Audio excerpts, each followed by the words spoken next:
angaza na mwangaza mkubwa neema ya Baba toka juu ya mji wetu mzuri na pembeni ya bahari na kutupatia moto ya okovu wazi na haki. Mwache iwake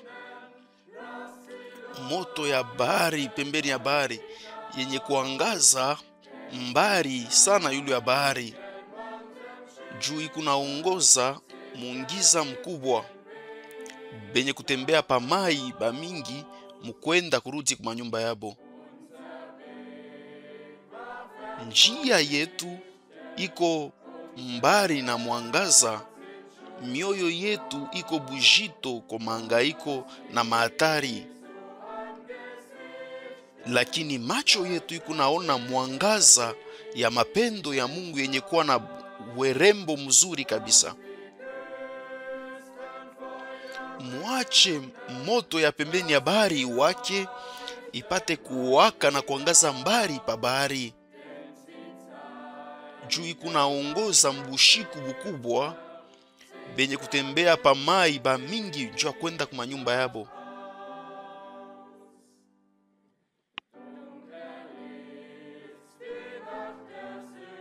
Bushiku bwa zambi buko giza na bubaya. Pepo inaugua, bahari inalia. Macho mingi kunatafutisha na mangaiko moto moya ile taangaza mbali.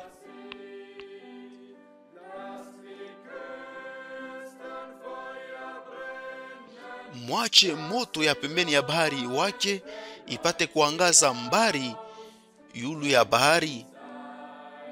Juu kunaongoza mugiza mkubwa ya bushiku benye kutembea pa bahari ba mingi jua kwenda kwa nyumba yabo.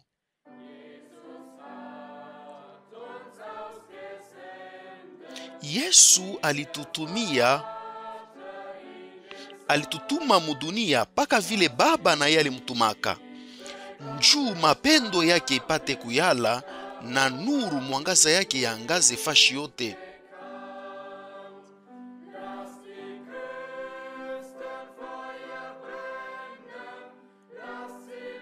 Mwache yangaze moto ya pembeni ya bahari yangaze mbari sana pa bahari. Juu ikuna angazia mungiza ya bushiku bale beku natembea pa bahari juu ya kurudia kwa nyumba yabo. Liebe Brüder und Schwestern, bapendwa nduku na dada, na misalimia mwe bote kwa furaha mujina ya bei ya Bwana wetu Yesu Kristo. Tuko na shukuru sana Bwana kwa vile tena mara nyingine tunaweza kukusanyika toka Zurich njuu ya kusikia neno la Mungu. Mwe bote mudunia yote, mwe bote bale mko nashikia, mko napata vile vile baraka moya moya sashie tuko napokea kuku Zurich. Hivi Bwana tubariki. Nataka mbele ya kuomba kusoma masauti moya mzaburi. Tunasoma mzaburi sura ya 95 kuanzia mstari wa kwanza mpaka mstari wa 8. Zaburi 95 mstari wa kwanza. Mkuye tumshangilie Bwana, tutowe malalamiko ya sifa kwa mwamba ya wokovu wetu. Twende kumbele yake na matendo ya kushukuru, tutowe kwake mimbo ya furaha. Mstari wa 3, kwa maana Bwana ni Mungu mkubwa, ni mfalme mkubwa yulu ya miungu yote. Mstari wa 4, yeye mumukono yake muko maupana ya dunia, na machongo yote ya milima ni yake. Bahari ni yake, ni yeye aliumba, ni yeye alifanya bahari, na bulongo bukavu ni mikono yake jo iliifanya. Mstari wa 6, mukuye tuabudu na tuiname, tupige magoti kumbele ya Bwana muumbaji wetu. Mstari wa 7, njuu yeye ni Mungu wetu na twiko taifa ile ekunaongoza kundi mkono yake kunaongoza na kundi ile kunalisha. Kama mnaweza kushikia leo sauti yake. Mstari ya 8, mushifunge mioyo yenu, mushifanye moyo nguvu, sawa vile kumeriba, sawa vile mushiku ya masa mujangwa. Mutowe malalamiko ya sifa kwa mwamba ya wokovu wetu. Ndiyo bapendwa ndugu na dada, tunaweza tukushukuru Bwana juu ya mapendo yote na wema ile alituletea. Mstari wa 2, tuende kumbele yake na masifa na matendo ya kushukuru, ndio tulikuwa na shukrani. Mstari wa 6, mukuye tuiname na tuabudu, tupike magoti kumbele ya Bwana muumbaji wetu. Hii tunataka kuifanya hapa sasa. Kisha tu kusoma neno, tunapenda kuabudu Bwana. Tunataka hivi sasa kuinama kumbele ya Bwana wetu Yesu Kristo. Na kisha inasemewa hapa mstari wa 7, njuu yeye ni Mungu wetu na shie tuko taifa ile kunalisha.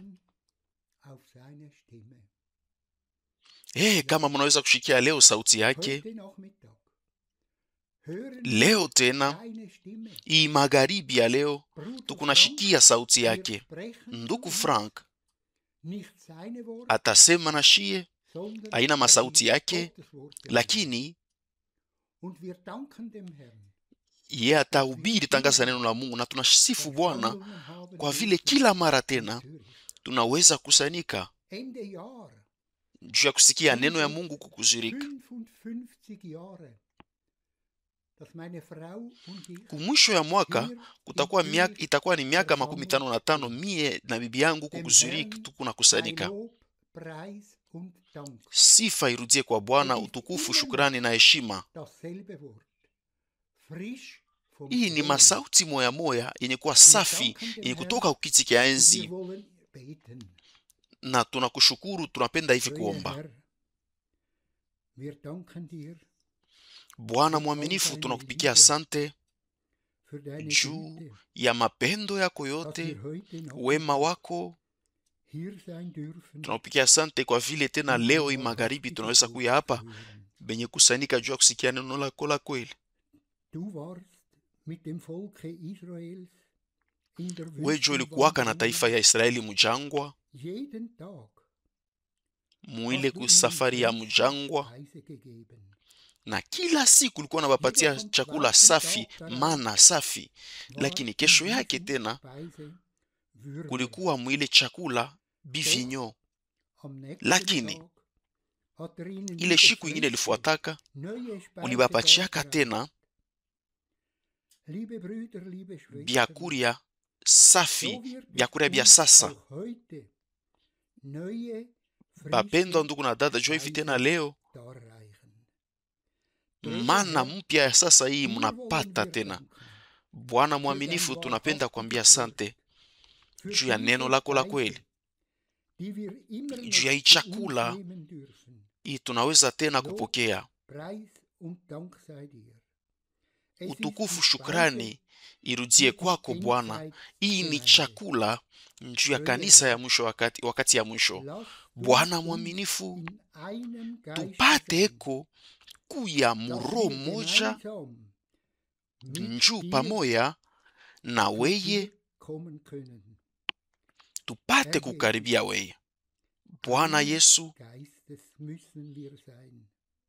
tunapasha kuwa muro ali ya roho moya moya, tunapasha kuwa na roho moya.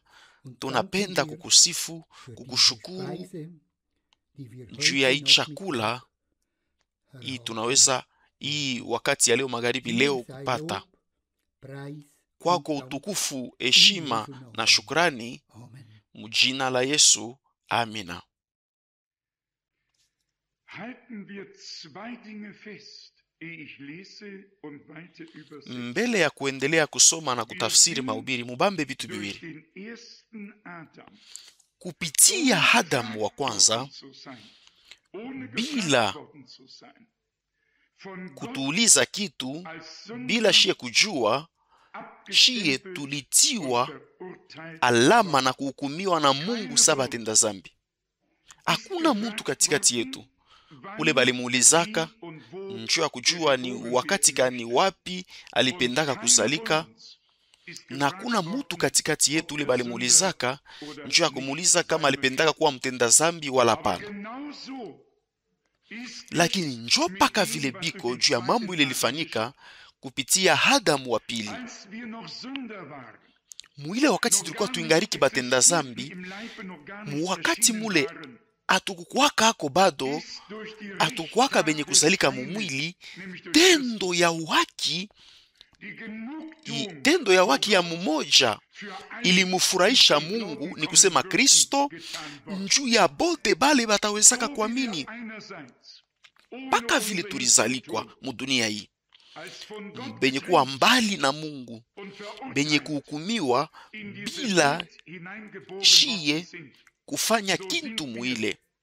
Shie tu tulipatanishwa sasa na Mungu kupitia Golgota, benye kuhesabiwa haki, na tunakuwa mali ya Mungu juu ya wakati na hata milele. Inapasha kushikia mzuri hivi.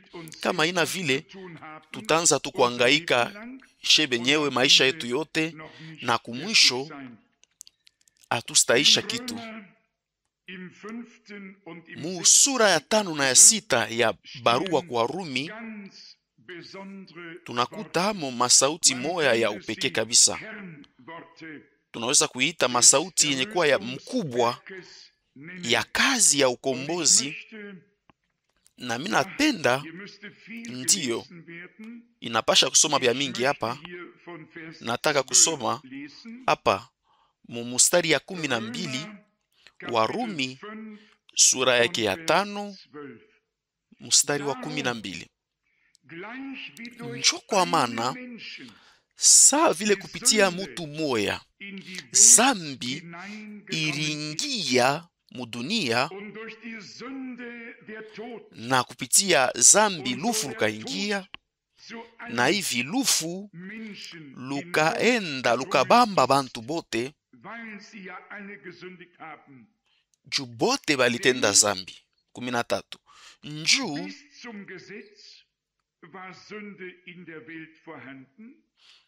tu mbele ya sheria zambi ilikuwa mdunia, lakini zambi ababalurie hiyo wakati ababalurie muntu zambi kama kuna sheria. Mstari 14. Lakini lufu hata vile lulitawala kabisa kabisa kuanzia Adamu mpaka kwa Musa, hata yulu ya bale abakukuwa benye kutenda zambi munamuna moya moya ya kufanana na Adamu,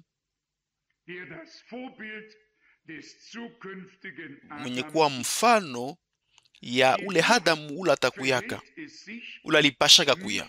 Mstari 15. Lakini zawadi ya neema ya Mungu ya Yesu, ndugu Franka hapa anasema Yesu ananjika kutafsiri, aina saa kuvunja makosa juu kama kosa ya moya ilipeleka bamingi bote kulufu, neema ya Mungu na zawadi ya neema ya mutu moja Yesu Kristo bilionekana zaidi kwa utele kwa bote. Mstari 16. Na njo vile tena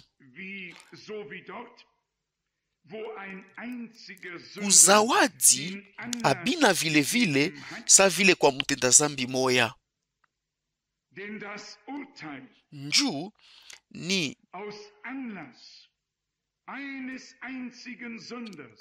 hukumu inakuwa ni hukumu ya gazabu kwa ajili ya nkosa ya mkosefu moya mtenda zambi moya. Lakini hapa zawadi ya neema inakuya hukumu ya kuhesabiwa haki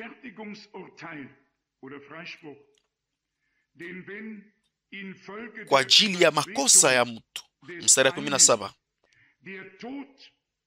Njoo kama mkupitia kosa ya moya lufu lulitawala, kupitia ule moya, kupitia kosa ya ule mtu moya lufu lulitawala.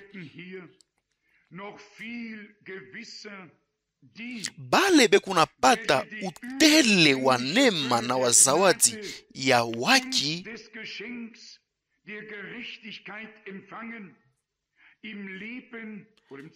batatawala zaidi kabisa mu maisha ile takuya sa bafalme kupitia mumoya wa bafalme Yesu Kristo.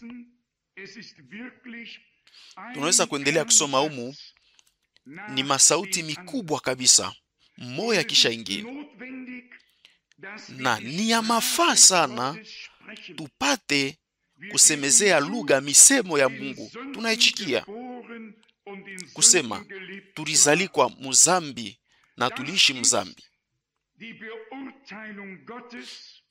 Ile ni hukumu ya Mungu yulu ya kila mtu, na kama mtu ule anavala tu byeupe, anaweza kuweka karinyonya keupe kunkanjo yake kunguwa yake, lakini ndani yake, ndani ya ile mangua ni mtu mweushi. Mtu wote mwenye kuzalika mdunia hii alizalika kisha kuanguka kwa mtu, ni kusema hivi alizalikwa mbali na Mungu, mwenye kutengana na Mungu, mwenye kupotea, mwenye kuhukumiwa, mwenye kusambishwa tangia butoto bwake. Na mulishikia leo ufananisho ya nduku Branham. Ile niko na furahi sana mnamna ile, na akuyaka mtu mwenye kujua kufanya bitu saye, kusema bitu saye. Mulishikia kufananisha mnamna ile, anasema mai mwa kiloko ile banasema mai ya baraka itageuza Muyahudi kuya Mkristo. Ulizo ya kwanza ni nani alifanya ile mai kuwe mai ya baraka, mai wala mai takatifu? Inawezi kuwa mwenye kulobana lakini hapana takatifu, lakini batu banabiamini na kubichikia. Sa wakati ule mtu ule aligeuzwa, alipenda kufanya kitu moja, ule alikuwa na uwezo ya kufanya ile maji ikuwe takatifu, hakukuwa na imani yenye kuenea njua kwa mimi na kusema kugeuka kuliweza kufanyika. Hapana. Tuko na shukuru sana Mungu kwa vile atukuye kumbele yake saba farisayo sabatu bale beko nasema tu Bwana na kushukuru kwa vile mishina sa fulani na fulani. Luka 18 mstari 11. Hapana, tuko nasema he Mungu, hukumu yako yulu yangu iko ya haki, ni ya kweli, iko sawa. Tunasema amina kuile. Sa wakati ile naandikwa sa vile hukumu ya gazabu ilikuwa yulu ya bote kupitia nkosa ya moya, na inaandikwa tena kupitia tendo ya waki ya moya tu kuhesabiwa haki kunakuya yulu ya bote bale banamini. Hivi tunasema tena kwa moyo wote amina, kwa moyo wote. Na hapa tunavumbula kuchikia kusema hali ya kwanza iliangushwa na Mungu na hali ya pili iliwekwa saa yenye kudumu kuwezekana. Sasa hivi kumacho ya Mungu hatuna batenda zambi na hatuna tena mbari na Mungu, lakini tuko batoto benye kupatanishwa na Mungu. Tasoma tena Warumi 5 mstari ya 18, na hapa inaandikwa hivi: sa vile kupitia nkosa ya moya hukumu ilibamba batu bote, vile vile tena kwa tendo moya ya uhaki kuhesabiwa haki kwenye kuleta ubujima bunaendea batu bote. Ndiyo mishijue kama maami na mbili tu inenea. Sijue. Hii jo enjili. Njo kishina kenyewe, kishina kya ujumbe ya Mungu. Hapa hakuna mutu ule mwenye kuwa na kazi fulani anatwanga mikono mu uvumba na anatenkesha ako kakitu kamwa. Hapa neno ya Mungu inahubiriwa kwa uhaki, kwa ukweli, na ni mwenye kubarikiwa ula anaweza kuamini, na ula anaamini anaingia musalama pumziko ya Mungu. Ini ajabu na inapasha kutupatia shebote furaha. Ndiyo tunasema ndiyo kubyote bile Mungu alisema. Tunasema ndiyo wakati ile inaandikwa, shebote tulihukumiwa wakati ya hukumu ya kwanza. Siwezi kugeuza kitu jo vile, na biko tena vile juu ya pili na kuhesabiwa haki. Munaweza kuisoma, tangulia kuisoma, inaandikwa msura moya moya mstari wa 5. Sema Mungu asha kuonesha mapendo, kuhakikisha mapendo yake juu yetu wakati ile tulikuwa tuingariki baadui bake, na alitupatanishwa na ye mwenyewe. Warumi 5 mstari wa 8. Mambo ni weye upate kuichikia wala kuikatala, kusema ndiyo wala pana, kubakia paka vile wiko, wala upate kuya kile Mungu alitayarisha juu yako.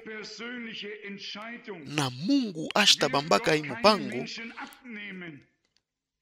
pafashi ya muntu atamoya.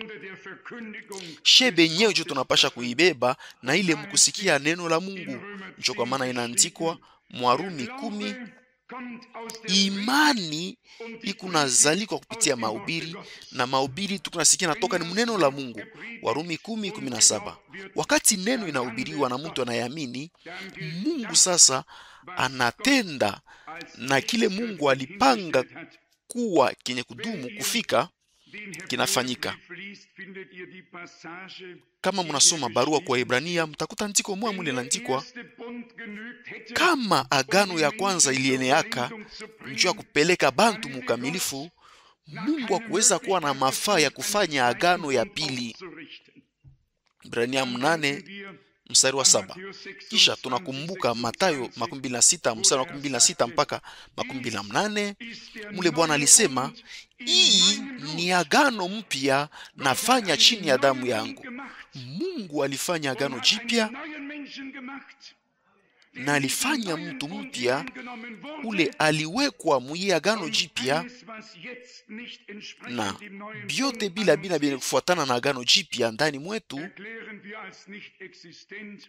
tunasema abinako, na byote bile Mungu analomba na anachunga kutoka kwetu ataifanya ye moya, ataitimiza ye moya ndani mwetu kama tunamwachiria ifanye.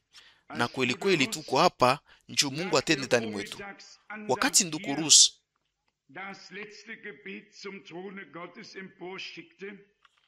aliomba maombi ya kwanza kuipeleka kukiti kia enzi kia Mungu, kisha maombi ya asubuhi, nilisema itakuwa mzuri sana kama shebote tulikuwa benye kuungana naye maombi. Saa zingine atukushikia masauti yenu, lakini Mungu kunaona mioyo. Lakini niko na hitaji mkubwa, tuingie, tushiriki ikuwe mumimbo, mukuomba, mukushikia neno ya Mungu, mukuhubiri neno, tushiriki mwile, tukuye ndani mule, juu roho, damu na neno bitende. Njoi tulitaka kusema hapa, bamingi balionja usama kupitia damu, muimani ndani ya Yesu Kristo, na barishimamia mpaka pale. Abakufikia mkuzalika upya, abakufikia kutiwa muhuri wa Roho Mtakatifu. Bo barifurahia tu ile na barishimamia pale. Bwana eko na kanisa, ila atashimamishaka kumbele yake bila taka bila kikunjo kumbele ya kiti kyake kya neema, kule damu ya upatanisho ilimwangikaka. Na ikunasema zaidi kushindia damu ya Abeli, inatusamea. Mnamna kusema atukuye tupaka baaminifu, lakini benye kuya baaminifu tunapokea neema ya kuendelea kutembea na Mungu kupitia Roho na neno, saba toto batiifu benye kuendelea kutembea naye kila wakati, kila hatua. Shikuwazia kusema mambo yoyote hii magharibi, lakini hii mambo inanibamba kumoyo. Napenda tu hii nayo inakuwa sehemu ya mahubiri, sa vile Paulo alisemaga mwakati yake, kuonesha kumbele ya Bwana bibi harusi moya bila taka bila kikunjo. Efeso 5:27. Haina tu mambo ya kuhubiri hapa, mambo ni ya kuishi ile inahubiriwa hapa, kubionja. Batu banapasha kurudia na kwabo mambo ile Mungu anabapatia. Haiwezi kuwa tupaka mambo ya zawadi, lakini inapasha kubamba kitu kenyewe, kukiishi, kukionja.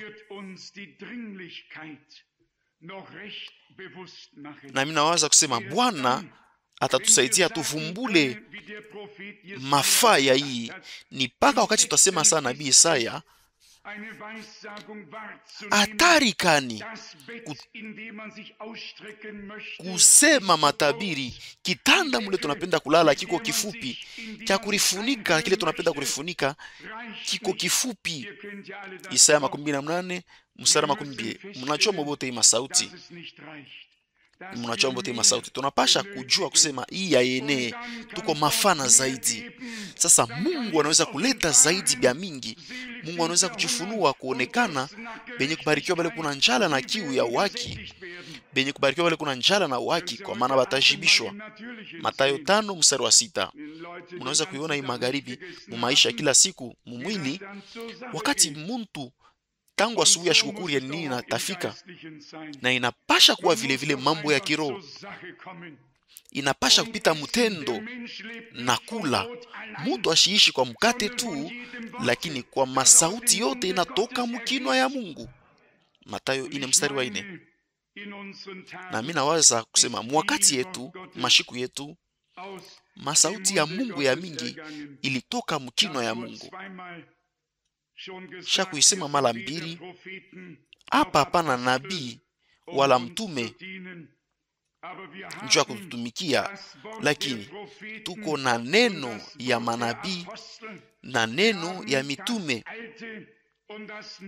Tulipokea Agano la Kale na Agano Jipya kupitia ufunuo wa Mungu. Kwetu haina tu kitabu kile tukunasoma sa kitabu kyote kingine na pakile tukunawaza kisha, lakini ni Mungu ule kunasema na shi hapa. Na sa vile Paulo alisema mwakati yake, tunaweza kuisema leo, mweye mulipata neno ile tulimihubiri, hapana sama sauti ya muntu, lakini sama sauti ya Mungu, na njo kile iko kweli kweli. Tesalonika wa kwanza sura ya 2:13. Na hivi neno ya Bwana itangaziwe kwetu mnamna hii, na itakuwa mzuri tupate kuishikia na boka na heshima na muhali ya maombi, tupate kuwa wazi ndani mwetu, tuifuate na tujibu kufuatana na ile juu Mungu kupitia neno lake na kupitia Roho wake apate kufanya na kutimiza kile alitayarisha mukundi ya batu bala likomboa kupitia damu. Bangapi katikati yenu banapenda kuishi Mungu, kuonja Mungu? Amina, amina, amina. Ndiyo, bangapi katikati yenu banamina kusema hii inawezekana? Ndiyo, ndiyo. Ile haina mambo ya Mungu. Unaweza hako kuamini, utaona miujiza. Yohana 11 mstari wa 14. Bwana alifanyaka nini kia kwanza kisha kufufuka kwake? Wakati alisumbuliaka na bale banafunzi 11, alibakemea njoo kukosa kuamini kwabo. Marko 16:14. Bwana alihuzunika kukuta kukosa kuamini katikati ya batu yake. Kumwanzo alibambiaka bale bataamini, miujiza hii itabasindikiza bale bataamini. Marko 16 mstari 17. Kisha kufufuka anakuta ile hatari ya kukosa kuamini katikati ya batu yake, na akasema akabakemea juu kukosa kuamini kwabo na moyo yabo mgumu. Marko 16 mstari wa 14. Napenda kumiambia hii mambo mbili kunatemba pamoja. Pafashi pale peku moyo mgumu inaonekana kukosa kuamini hakuna mbari, lakini pafashi pale peku upole, mapendo, neema na ubuluma peku imani vile andiko inaisema. Na hivi sasa iko natuambia sawa vile tulisoma Warumi 15 mstari 10, Warumi 5 mstari ya 18, hivi kupitia kosa ya moya batu bote balihukumiwa. Vile vile tena kupitia tendo moya ya uhaki batu bote balihesabiwa haki na balipata bujima, balisamewa. Na hii ni uhaki kunaleta bujima. Haina tu uhaki ile banaisema mkinwa, lakini maisha ya sasa ile inatenda ndani ya bale Mungu alikomboa, bale alitangaza kuwa benye yake, bale yeye alisema benye yake. Mungu ni wa uwezo. Mungu ashilakake mwabule wakati anatuma neno lake ni njuu ipate kufanya kenye kile aliituma. Isaya 55 mstari 11. Hivi sasa Mungu atubariki. Sasa hapa nitendelesha kutafsiri. Kama tu uko mwenye kuzalika mu makutano fulani njuu ya banduku, njoo kile huko. Kama unazalika mafundisho ya moyo hivi ya kupotea, njoo kile huko tu. Lakini kama ulizaliwa toka Mungu hivi, ulipata neno lake na Mungu anakuwa baba wenu na ataminyanyua ili mpate kutangaza neno lake. Mambo moya sasa inazalikwa. Eko hapo tayari jua kubeba neno na kuipatia bujima. Sasa hivi sasa hapa muko na mafundisho yenu, masomo ya batoto yenu, hii hicho mambo ya nguvu. Kama mnaweza kufanya hiki na kile na neno inemikataza inamiambia mfanye mnamna nyingine, muko nasema juu ya nini unaamini ile mnamna ile? Bengine wewe kunasema hivi tunaamini abina na mafaa na Mungu alisema ile. Muko na baba wa sasa. Kama muko benye kusalika upya, munakuwa na hali ya sasa. Hali ya zamani na kufa, munakuwa na hali ya sasa. Zamani mlikuwa nafuata njia fulani, lakini hapa mnakuwa nafuata njia nyingine. Zamani mlikuwa naenda njia nyingine chini, hapa mnaenda njia nyingine yulu. Hii ni manjia mbili ya kuachana. Ampende tena bitu ya dunia, lakini bitu ya Mungu. Amuangaikie tena bile batu we kunasema, bale we kunamchekelea wala pana. Njuu muko benye kuzaliwa toka juu na njia yenu nakwenda kumbingu. Munangaria bia yulu, Mungu ana haya na mwena, mwamuna na haya na Mungu. Musome sura ya 11 ya barua kwa Hebrania. Mtaona mule bile balifanyaka. Balikuwaka na waya muma nyumba ya muma chini ya maibwe, balikuwa naishi wala ngosha ya bankondo, balikuwa naishi mwijangwa. Musome wa Hebrania 11, mtaona bile batu we kunafanya bale hali yabo iligeuka. Hali yenu nilalikani, hali yake. Kama milikuwa na hali ya baba yangu, tafanya mambo ile baba yangu alianza kufanya. Lakini hapa sasa misha kuzalika upya, mambo yote ni kujua babangu ni nani. Kama tu ushakuzalikwa makutano fulani, makutano ile jo baba yenu, mnaweza hata kuita baba kama mnataka makutano. Lakini kama baba yenu ni Mungu hivi, mnazaliwa mjamaa ya Mungu hivi, mutatafutisha mambo ya Mungu. Ni kweli uko mtoto wa Mungu, hali yenu ni hali ya Mungu. Bengine katikati yenu beko nasema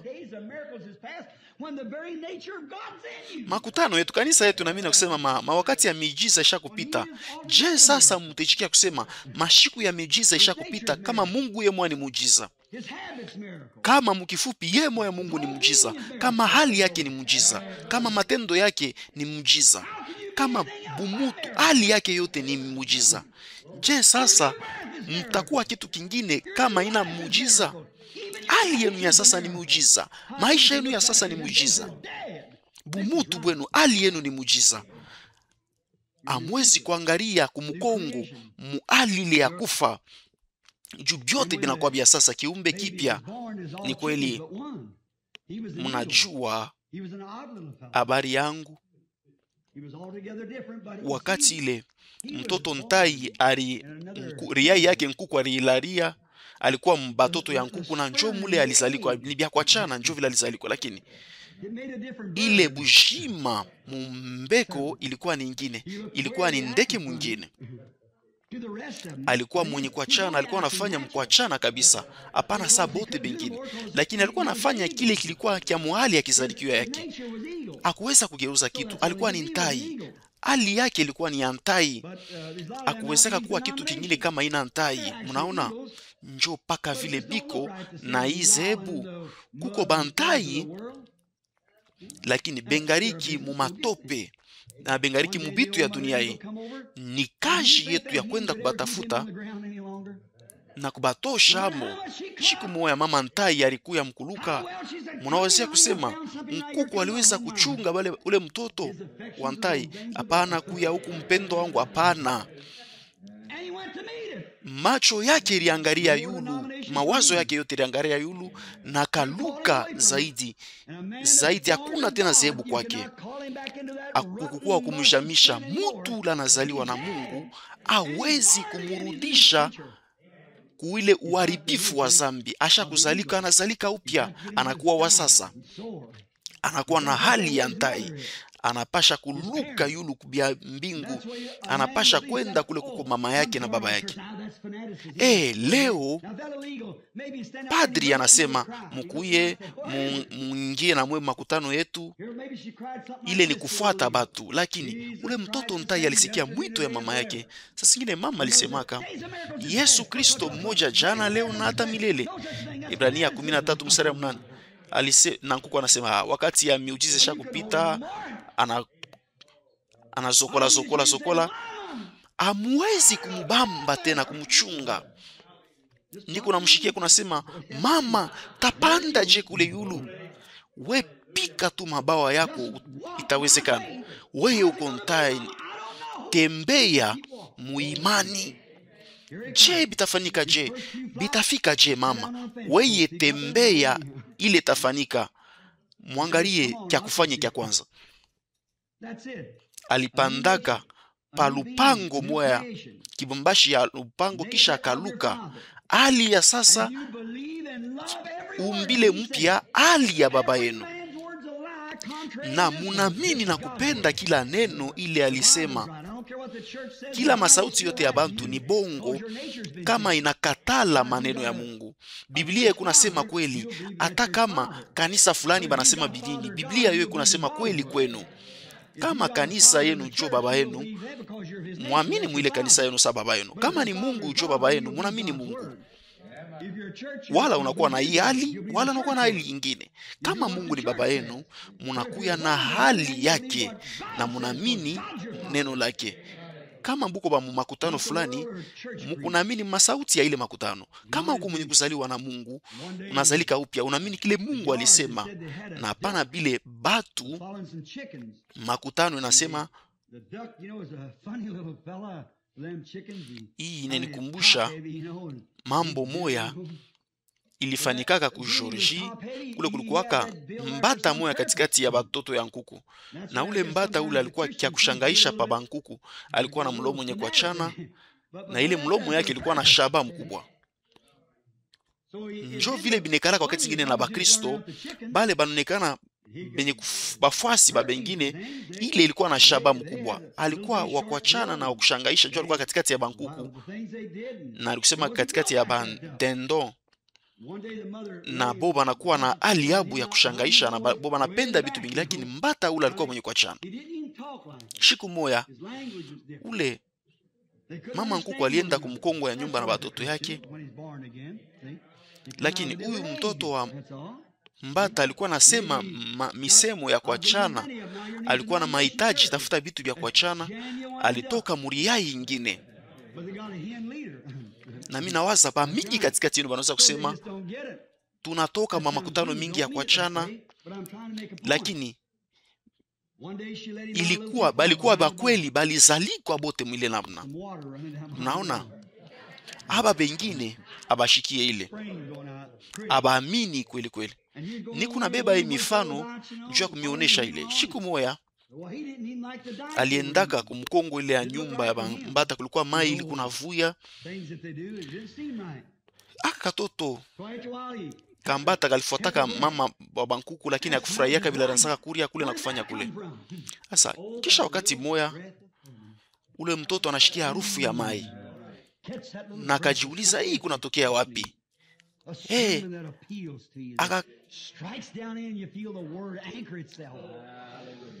Hii yenye kutoka kumbingu, maji yenye kutoka kumbai inakuwa natuliza hivi, mahubiri inakugusa, inakubamba, kutakuwa manas, utasema jua ya mbingu. Aliwazia kusema kulikuwa mambo mwa ingine ya sasa, mnaona kutiwa upya, hii pumzi mpya ilipatana na hali ile tulikuwa nayo. Sasa najua kusema kulikuwa kitu kimwa mule nilikuya, hapana kumafundisho fulani. Mnaona ile napenda kusema shie tulishikia harufu ya mai, na ile litukokota kule ilikuya mai, paka vile ule mbata mai na mkokotaka mwaminifu na Mungu beku na kokotana moya kwa mwingine, juu ni benye kuwa pamoja. Kisha mpepo ikaanza kupita sa vile munguruma mkubwa ya kumbingu mwile wakati, na ule mtoto alishinda kujama, alilukaluka mbio kwenda kumai. Mnajua kuku ye alikuwa na zokola, lakini ile yote haikusaidia kukitu. Na kuku saa zingine alisemaka weye wakupenda kufuata vitu, rudia. Ashikuanza kushikia kitu, alishikia harufu ya mai, alienda kule kulikuwa mai, alikuwa munjia kwenda kwa mai. Ni chemchemu yenye kwa damu tele, ile ilivuya bilonda vya Yesu Kristo. Mutu ule anaingia mubahari hii, mabuchafu yake bote butatoka. Mkristo wa kweli ashina mapatano na dunia, ashipende kuishi kuwayawaya huku na huku bila kujua kule kuna kwenda. Leo ni ba Methodist, kesho ba Baptist, kesho wa Presbyteri, wa Pentecoste, hiki na kile. Banduku, Mkristo wa kweli anapenda kutiwa upya kwa roho. Utulivu wa maisha ni kutoka kwa Mungu. Kitu kimoja kinamfanya anakuwa kiumbe kipya. Muko natembea mumanjia mule, muko deluji na muko nakuya huku, munaendelea kupenda vitu ya dunia hivi. Sasa munakotola sadaka yenu abayachikia, hali yenu ayageuzwa. Munajua hapa sasa maana ya kuzalika upya, hali yenu inageuzwa, unakuwa kiumbe kia sasa. Unapasha kwanza kufa kisha kuzalika upya. Najua kusema anapasha kumaliza, munipe kwa wakati kidogo. Kama muko naendelea kupenda paka dunia na kuwazia kusema muko benye kuzalika upya, sasa zingine muriria murishikiaka hiki na kile, ni kweli tu kuna ria, nani ula shiri yake? Na unaweza kusema ndugu Branham nilisema muluga ni mzuri, na niko naangalia mwanamke moya ule nilipata ono moya, alilalaka anafanya ndoto na nilimwambiaka yule ndoto, na kisha niliendaka kuona bibi wa mhubiri mwa Pentekoste kumwambia wewe hauna na Roho Mtakatifu dada, kisha aliipataka. Mnaona binachana, haina kusema muluga, haina kucheza mkiro, hakuna kitu hata kimoja kitakombola ile, ni kufa na kuzalika. hali yenye kugeuka. Kiumbe kinageuzwa, vitu vya zamani vinakufa, vitu vyote vinakuwa vya sasa, dunia inakufa.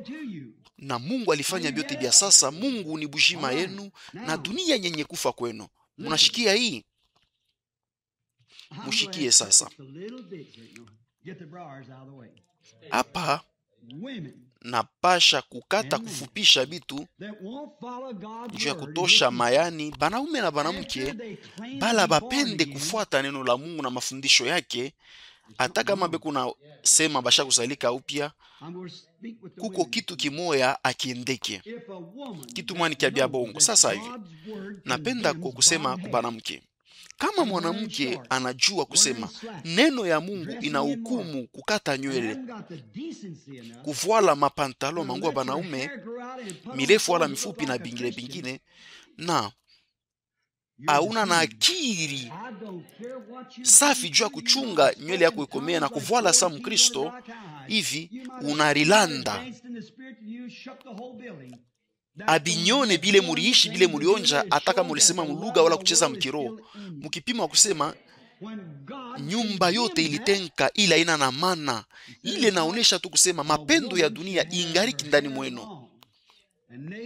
Kile Mungu anahukumu, na Biblia kunasema mwanamke anapasha kuwa na nywele mrefu. Juu njo kile ali maumbile natufundisha. Juu nywele mrefu ni heshima kwake. Wakorintho wa kwanza 11 mstari 15.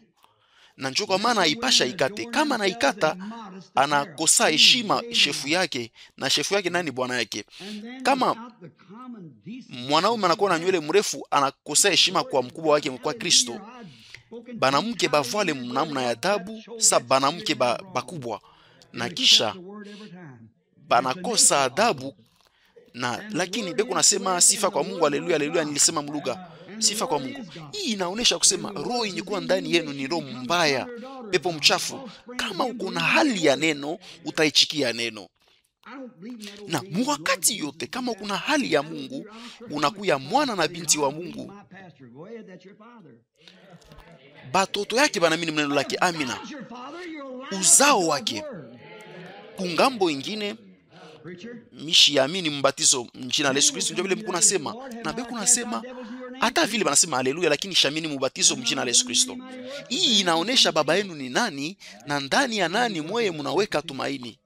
Pastori wote mnaona mhubiri ba mingi batakuya kwangu kila siku na kunyambia bahubiri, atufusaka mapepo mchafu mjina lako, atufanyaka makazi matendo mkubwa. Mathayo 7:12. Benjilisti mkuhubiri injili ni batoto babongo.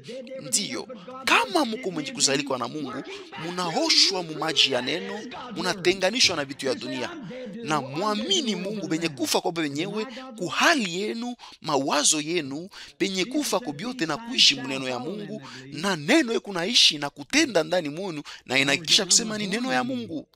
Na Yesu alisemaka hii maalama itasindikiza bali bataamini, Marko 16:17. Je, sasa mtakatala neno ya Mungu? Tunaona maana ya kuzalika upya. Kama uko paka mkishirani mubaya wa kiburi na bingine, na huko nasema niko mwenye kuzaliwa na roho, mko na bishana kukokotana na bingine vyote, ila ina maisha ya sasa, ila ina roho ya Mungu. Roho ya Mungu iko ya unyenyekevu, ya upole, ya uvumilivu. Hii ni Mungu mupendwa wa kuvumilia. Hii njoro ya Mungu, ndiyo. Lakini batu banabambana kumazehebu, kusema muluga, kutabiri, na beku nafanya matendo ile Yesu alisema. Beku nonekana batakatifu, Timotheo wa pili 3:5. Banaungana na mazehebu, njo baba yabo barizali kwa mule inakuya baba yabo. Kama mko bezaliwa na Mungu, Mungu anakuwa baba yenu, na yeye ni neno. Hata kama maonjo mingi ngapi ile muliweza kufanya, muiko paka mtoto wa shetani, paka na pale mtakufa kudunia na mupate kuwa pata bushima ndani ya Kristo. Musopoke. Nafsi kuwe mzuri wala mbaya, aigeuzwe kupitia lufu. Niliandika maandiko mingi ya Biblia. Sa vile niko nasemezea hii hapa, Nafsi ni nini? Ni mweye. Muko nafsi. Sehemu yenye kuwa ndani yenu wakati ile mnakufa, vyote vile viko ndani mwenu binenda kunjia yabyo kule bilitayarishwa. Hamwezi kubishimamisha. Sasa ni wakati mule lufu alugeuze kitu. Ni paka kuzalika upya kuna migeuza. Mumaisha ni Mungu nasema, ndiyo niko na Roho Mtakatifu. Sasa namiambia, Roho Mtakatifu inamibatiza mwili njuu ya kazi. Munaona, mutu la namini yeko na bujima wa milele. Yohana 6:47. Sasa ule mtu anashikia maneno yangu na anaamini ndani ya ule alinituma eko na uzima wa milele. Yohana 5:24. Kisha kuna kuya ubatizo wa Roho Mtakatifu na unabatizwa mwili. Sasa kama munaamini, mutapata bujima wa milele, mutapata maisha mpya, unakuwa kiumbe kipya. Mukumbuke kusema lufu alugeuze kitu munafsi, ikuwe mzuri wala mbaya. Lufu lunakupeleka tu kunjia yako ya mwisho. Munaishikia, kama dunia iko ndani yenu na mapendo ya dunia, sasa itakufwa. Juu dunia inapasha kufa. Mungu alihukumu dunia namna ya kuya kuishi kwa dunia, na dunia inapasha kufa. Na kama dunia iko ndani yenu, mutakufa na dunia. Hatuwezi kubisema wazi kushindia hii. Na kama muko benye kuzaliwa na Mungu, sasa hii inapasha kurudia kwa Mungu. Kama ni ya dunia, inapasha kurudia mdunia na kufa na dunia. Kama ilitoka kwa Mungu, itarudia kwa Mungu. Ikuwe yenye kufundishwa wala pana, mtajiri wala masikini. Kama dunia hiyo iko hapo paka, nafsi inapasha kufa.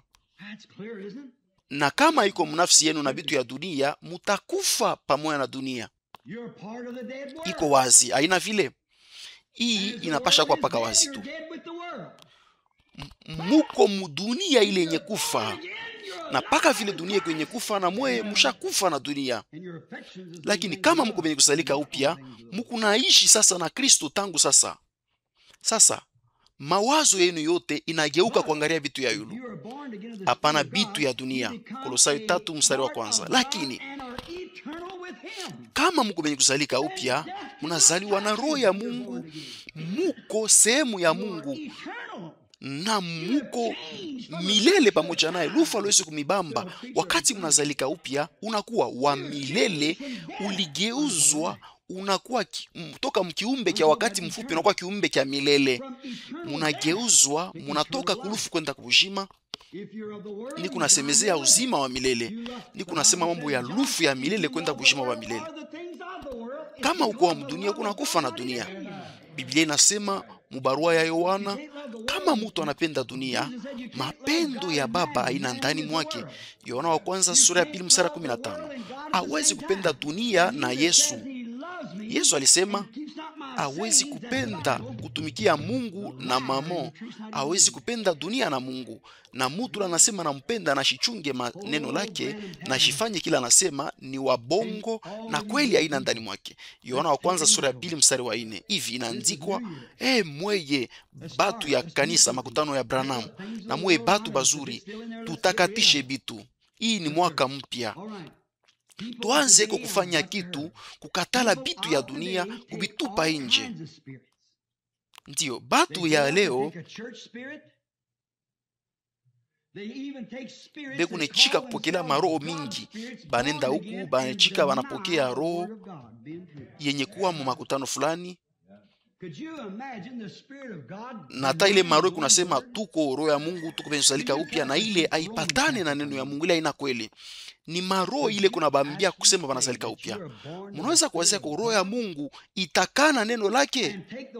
Mwe bakatolika munaweza kusema muko benye kuzaliwa na roho ya Mungu, kisha kuichikia mafundisho ile iko mkuachana na Biblia. Munaweza kukana neno ya Mungu na kusema muko na roho ya Mungu ndani yenu. Roho ile iliandika neno, roho ile iliandika Biblia. Inaweza kuikana? Haiwezekani. Kama Mungu anasema kitu, ashwezi tena kukigeuza. Abiwezekane Mungu alande yejo chemchemu ya kweli yote. Mweye ba Methodiste na ba Baptiste, mwe benye kubatiza mjina la Baba mumacheo Baba, Mwana na Roho Mtakatifu, mnajua mzuri Biblia, mnajua Biblia, mwe bale mkunenda kuingia mkanisa mwa fulani makutano moya, ile itakuwa tu mkono na kubeba barua ile ya kukutuma kutoka mwi kanisa kwenda mkanisa ingine, na unatoka mwi kwenda mwingine na unasema kumwenye kusalika upya. Je, utafanya ile? Je, utaangalia maneno ya Mungu na kusema kumwenye kusalika upya? Unapasha kwanza kufa makutano roho kimakutano na uweza kuishi juu ya Mungu. Lakini batu beko nechika kupokea maroho yote, maroho ya kimakanisa na maroho ingine banabii, neno inakuyaka kwa banabii. Njoo kile Biblia inasema. Sasa hapa nitamaliza. Ni kwako na masauti moja ile napenda kusema tena. Neno ya Bwana ilikuja ni kwa banabii. Nini ilikuwa kwa banabii? Neno ya makutano fulani ilikuwa kwa nabii. Neno ya bisela fulani ilikuwa kwa nabii? Hapana. Neno ya Bwana ilikuwa kwabo. Ilikuwa ni nini? Ni nabii. Alifunua neno ya Mungu. Mnaona? Hii ni banabii ba kweli.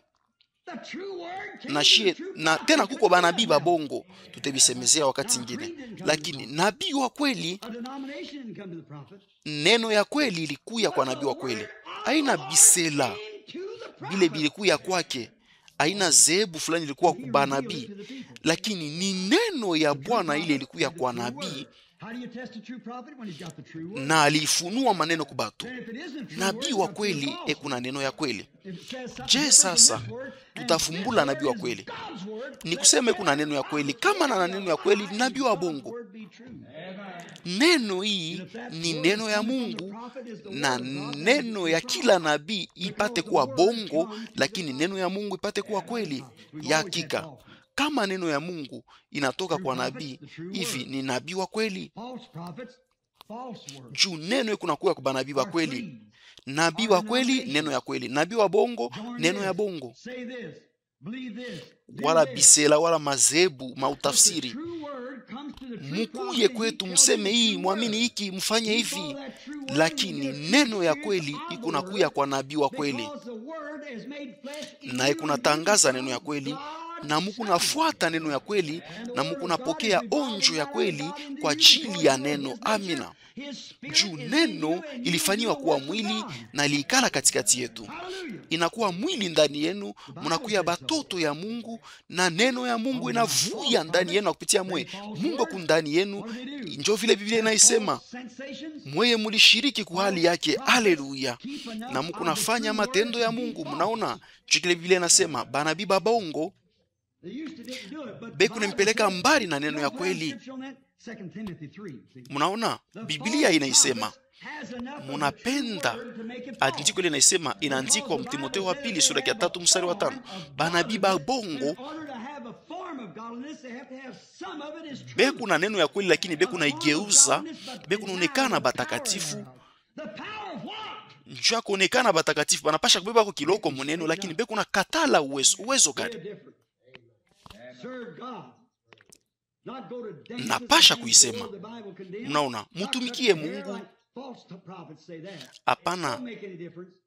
Hapana kwenda kucheza huku kukata nywele. Banabii babongo batamichikia byo na batasema ila hakuna chanisho.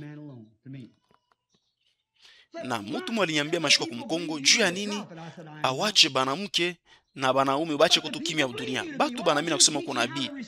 Niko nasema mishi na nabii asema batu banakuamini. Sasa jua nini au bafundishe ko namna kani batapata maono na kufanya matendo ya Mungu.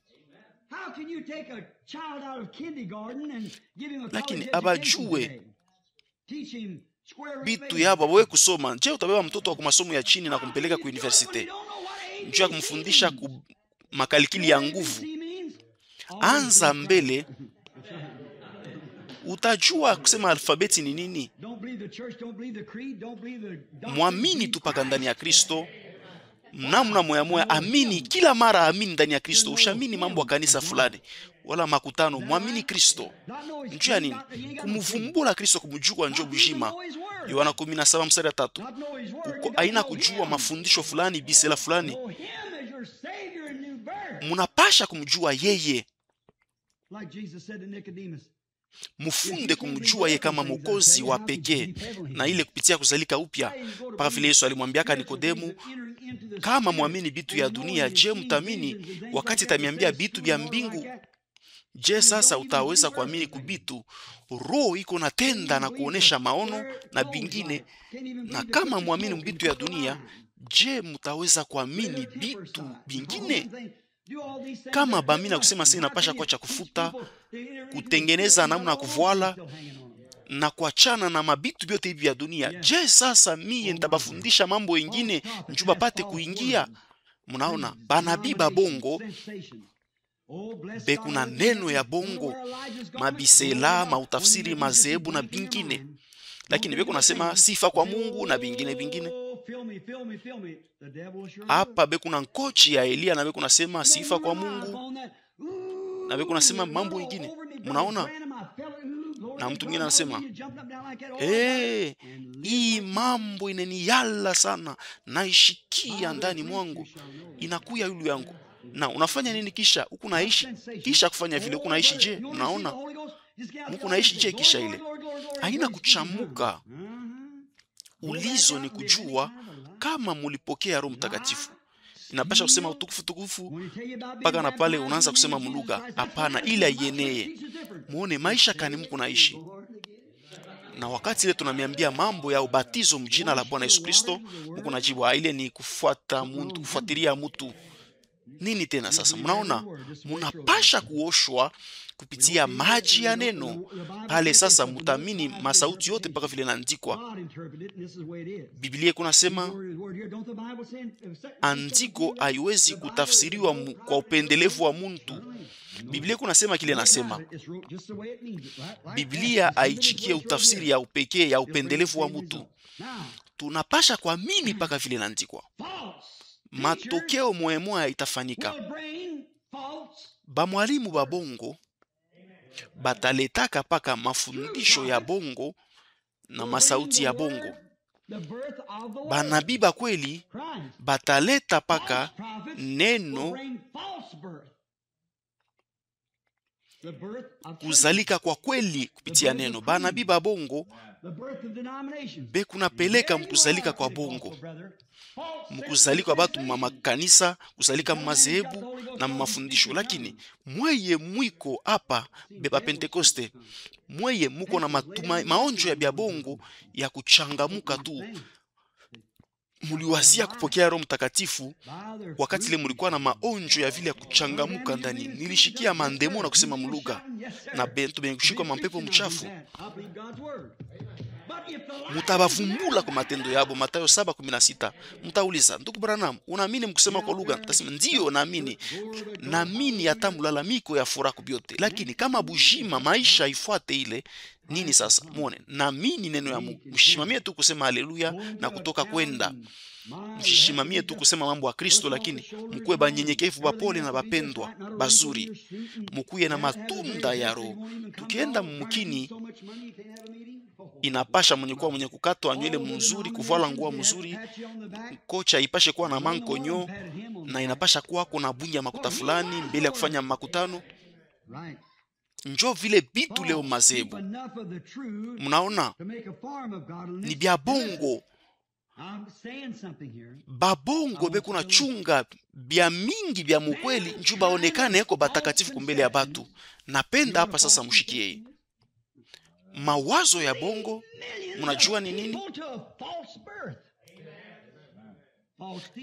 Mawazo mbaya ikuna peleka bantu ba mingi mukuzalika upya kwa bongo.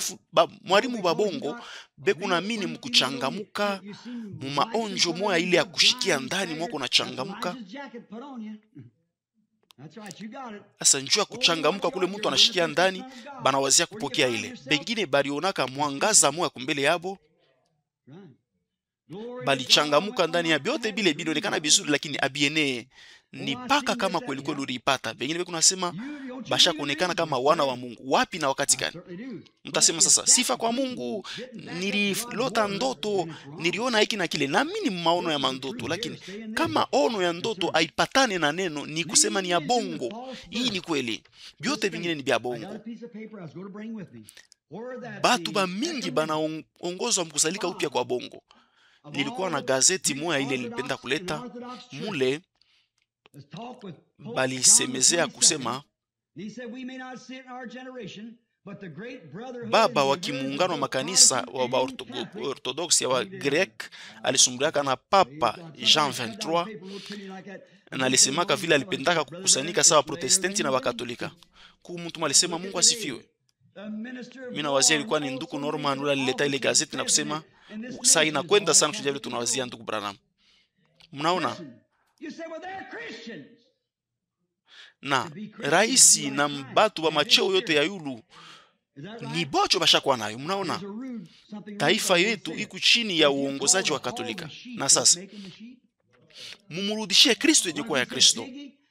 Kwa mfano, kama unasema unaambia ngulube wewe uko nkondo, yeye atakuya nkondo pale na utasema ngulube kuya na mie takusafisha meno na nitakunawisha, takukuluta na kisha utakuya nkondo kwangu. Ndiyo, nitakukuluta na byote bile, lakini kisha sasa abisitakuwa tena, haisitakuwa vile.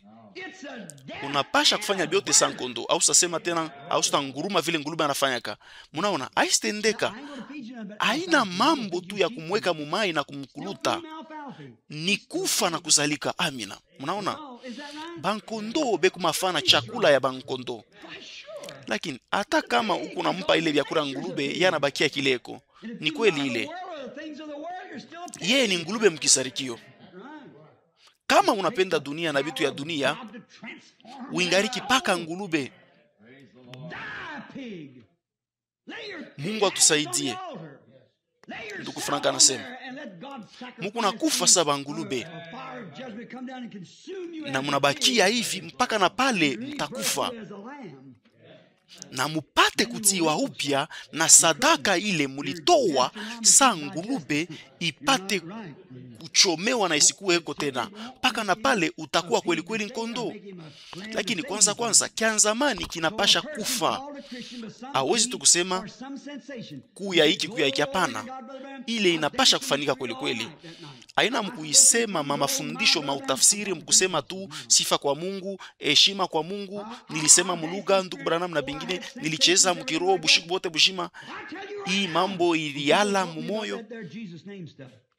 Lakini nakwambia hayo sasa hivi, pa mambo inangaria ubatizo mjina la Yesu, shitakwacha useme kitu pa ile. Mnaona, uingariki ngulube, hakuna kingine. Kondo zangu beku nashikia sauti yangu, neno langu. Yohana 10:27. Na miuliza banduku, munioneshe ko andiko moya mule muntu moya alibatizwaka kufuatana na ile macheo Baba, Mwana, Roho Mtakatifu. Beku nasema hata kama ile taleta nini, haleluya, shipende kujua kitu ya mambo ile ya Yesu tu, hapana. Mimi najua kusema shaka kumpokea, najua sasa kumpokea, hapana. Ile kundi ya batu Yesu tu ni zebu tu, na hakuna ula anaweza kushitaki mwingine juu bote bawili beko munkosa. Niko nasema hapa mambo ya bakristo bakweli benye kutiwa upya, benye kuzalika upya kabisa kabisa kupitia roho ya Mungu, na benye kushikwa na vula ya mbingu. Ukuwe Methodist wala mwingine, kia mafaa ni upate kuongozwa na neno na upate kufanya onjo ya upekee. Amina. Batu leo banapenda kuibia unaweza kusema beko naipata pale pale, na beko nafanya nini kweli kweli. Magharibi ya leo batu beku inje, sa bengine bale tunafamia tama njina, atupende kubataya juu hii mambo beku na ibamba mkaseti Siku moya beku mu boîte de nuit banapika bidari mule, kesho asubuhi anenda mkanisa makutano anapika na kidari kimoya kimoya, anavinya mankamba kidari kimoya kimoya. Munaona Biblia kunasema mnabii Isaya sura ya 28 meza yote inayala bitapikio. Mstari ya 8, Isaya 28 mstari ya 8. Ngulube ule kuna junguluka mubulongo kisha kunawa na imbwa kuna rudia mbitapikio yake. Petro wa pili sura ya 2 mstari wa 12. Jua nini kupaka na rudia kuvile? Jua bayazalika upya. Kama balikuwa benyuzalika upya batakuwa biumbe bia sasa. Unaona kunguru wa zamani unaweza kumupenta na rangi mzuri saa njiwa anakuwa mweupe. Lakini kunguru anabakia kunguru paka vile anabakia paka ndeke wa kuria vya koza anakuwa ndeke wa kuria vya kufa. Mnajua njiwa ikanake hata mafaa kunawa. Haleluya. Njiwa njo vile bari muumba kuna mafuta ndani mwake, ile kunatoka ndani na inenda kutoka kumabawa yake na inamsafisha, ile kunatokea ndani. Ndeke mwingine naye anaweza kusema na mimi kuna hapana, haina vile.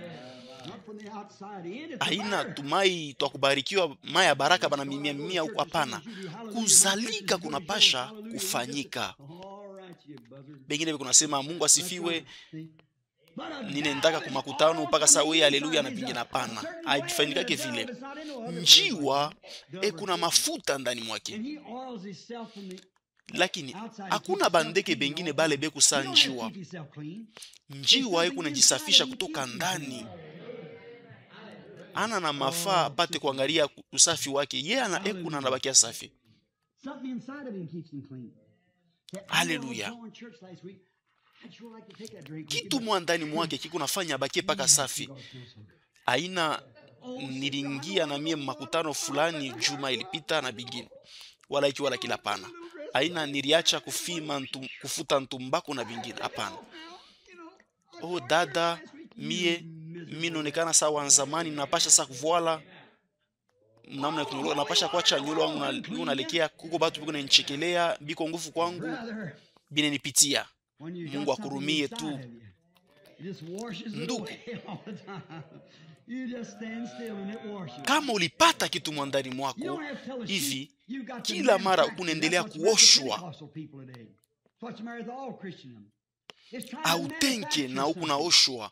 Kama muko bankondo amuna mafana kurifanshia manyonya ile ikuna ilikuia yo yenyewe, ikuna ota yenyewe. Abambi yake nkondo unipe manyonya yako, ikuna kwa yenyewe. Unabeba matunda ya roho, muko nasema ndio sasa hapa napasha kufanya hiki na kile, kisha napasha kuwa hapana.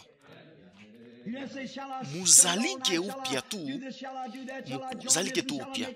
Mtauliza, napasha kukesha bushiku wote bujima, napasha kufunda bushiku wote bujima,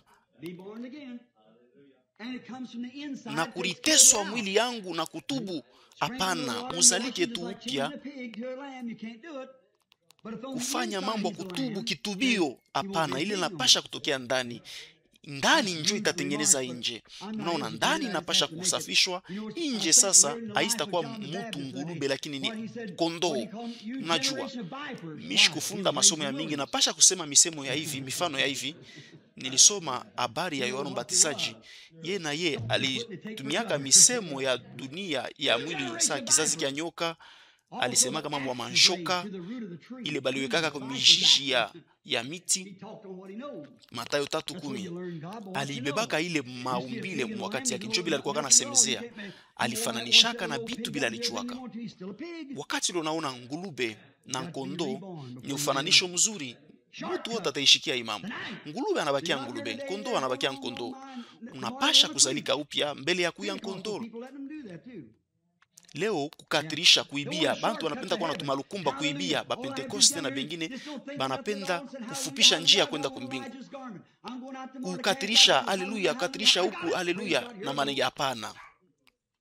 Na kisha nasema ndio kesho tenda kule, ntatosha, tafukusha mapepo mchafu, ntafanya hiki na kile, haleluya. Lakini bote banapenda kukatirisha, kuibia na kuleta bitu ya mingi ya dunia. Amwezi kubeba kitu mdunia na hakuna kya kuibia mkwenda kunjia kumbingu.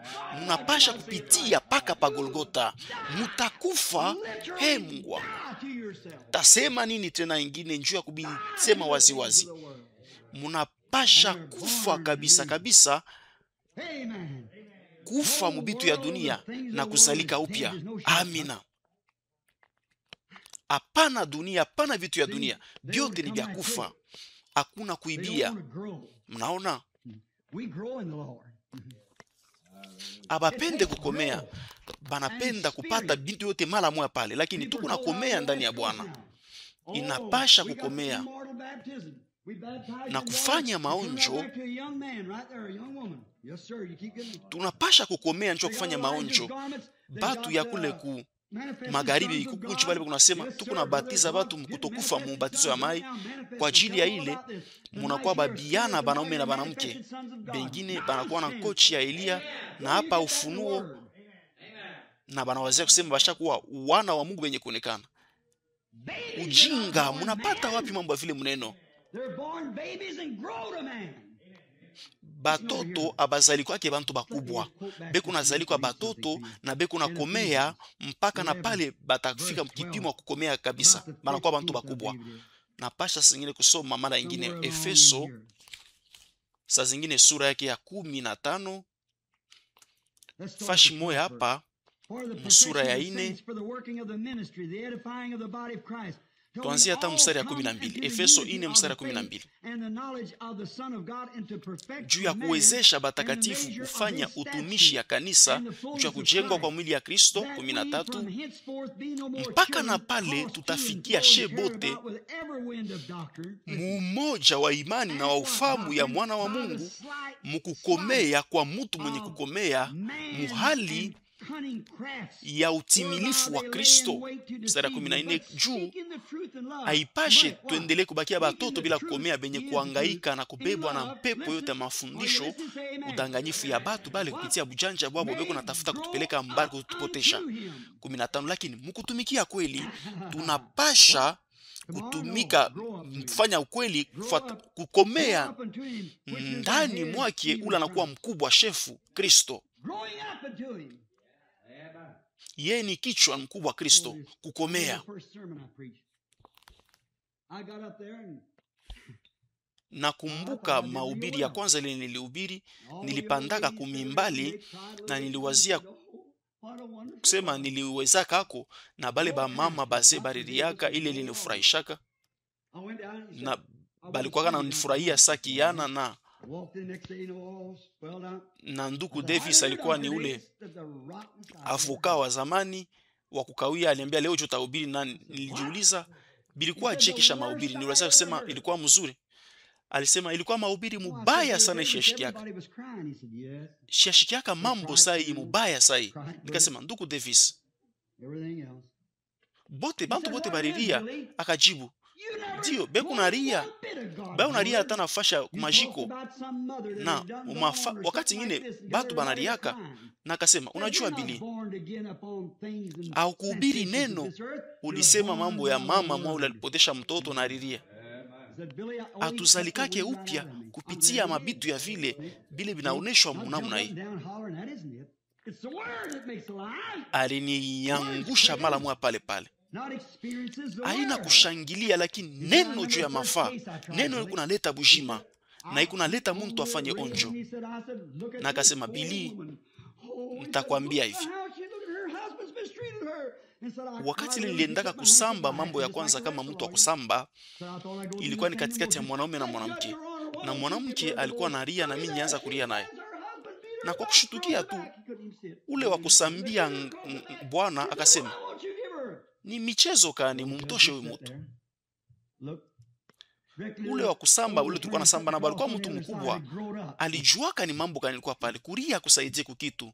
Akasema, Bwana mwamuzi, wakati ngapi baraza hii itendelea kuvumilia hii michezo hii na kuvumilia hii matabia yote, itasaidia kunini? Njoo vile kuba mingi mambo mingi kunafanyika Just a lot of carrying on. That's the way too many people do. bila kuvumbula nini ya mambo ile ishakufuchama kuile. Oh, he danced in the spirit last night, Brother Branham. He's all right.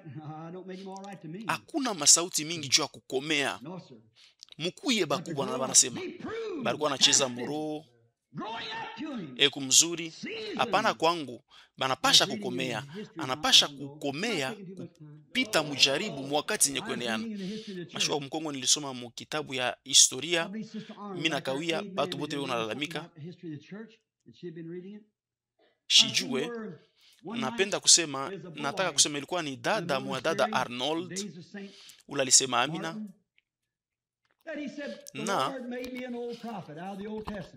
alinyambiaka mambo moya,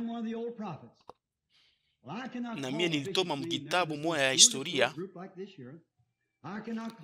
ya makutano makanisa. Ile mtu moya wa wakati ya Saint Martin aliandikaka, ni mtu moya ule aliishaka mwili wakati mtu moya akakuya kusema Bwana alinifanya mimi nakuwa nabii wa Agano la Kale, na akasema hii magharibi Mungu atashuka na atanipatia nkanjo mweupe na taikala katikati yenu. Sasa mtajua kusema niko mmoja wa banabii ba Agano la Kale.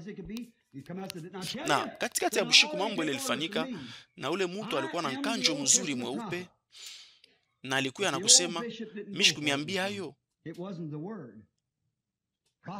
shikumiambia hayo, kisha anasema mie niko nabii wa Agano la Kale. Sasa ule askofu mzee ashikuchikia ile nakasema ai haipatane na neno banabii abarifanyake kuwa banabii bo banatayarishwa na kuchakuliwa na nabii astafanyaka vitu hivi. Matunda ilikuwa naonesha kusema kukuwa nabii. Anasema mbaki hapa bushiku, mufunge chakula na muombe na muimbe mimbo. Shiku moya ikapita na ule askofu mwa kaomba kusema Bwana biko jeju ya ukiana, hii nkanjo inaonekana ya stajabu, shaonaka ya hivi. Lakini alijuaka mtu mwa ule alikuwa nabii, ilikuwa ni Martin. Na kisha akasema unajua ni fuatana na maandiko unakosa unakotola. Sasa juu ya nini awende kuona Martin kwenda kumbele yake na kumwambia hilo lituambia? Hapana, shiwezi kwenda, shipende kwenda kukushima kumbele ya Martin. Mnaona dhahabu banaweza kuipima, lakini huyu mtu wa Mungu huku alikuwa na kweli Martin. Ndio kwa maana na lomba mutu mwa anioneshe munini ubatizo mjina la Yesu Kristo ni ya bongo.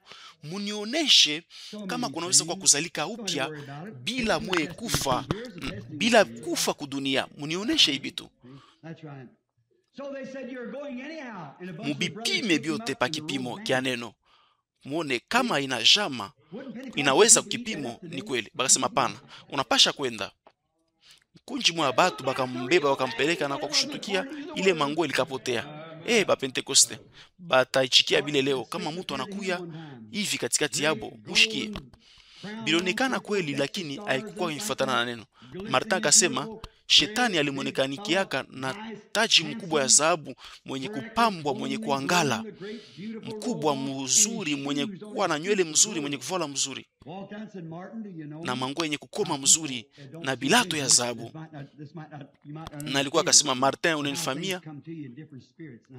Sasa batu bala bapatake maono binaweza kwa nguvu kushikia hii, lakini mnajua hata maono kuko maroho ya kuachana maono, na Biblia kunasema hata bateule baliwezaka kutongozwa kama iliwezekana. Mnaona bateule ni bale banatayarishwa na beku benye kuzalikwa mshaba ile. Na alimkaribia mteule Martin na kumwambia unanivumbula niko Kristo.